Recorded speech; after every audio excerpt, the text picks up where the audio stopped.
আগের দিন এক্সপো গেছিলাম সেটা দেখিয়েছি, তার মানে আজকে দেখাবো কী কী কিনে এনেছি। এই নেক পিসেসগুলো 100 রুপিসে পাওয়া যাচ্ছিলো, দেখে আমার ভীষণ ভালো লাগলো। তো আমি র্যান্ডম দুটো কালার তুলে নিয়েছি, আমার মনে হলো যে কোনো না কোনো শাড়ি বা জামার সাথে তো ম্যাচ হয়েই যাবে।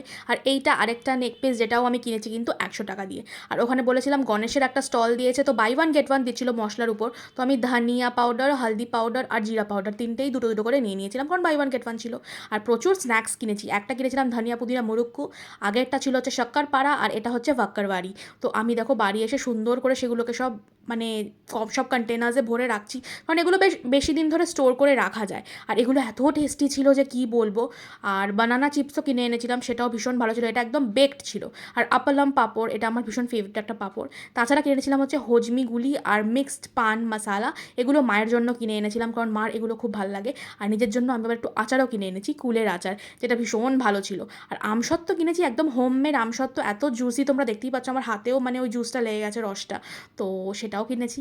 তাছাড়া কিনেছি জামা কাপড়, কিনেছি একটা কর্ড সেট, ভীষণ সিম্পল কর্ড সেট, এগুলো না সামারে পরতে খুব ভালো লাগে। তো যেহেতু গরমকাল আসছে তাই জন্যই নিয়েছিলাম।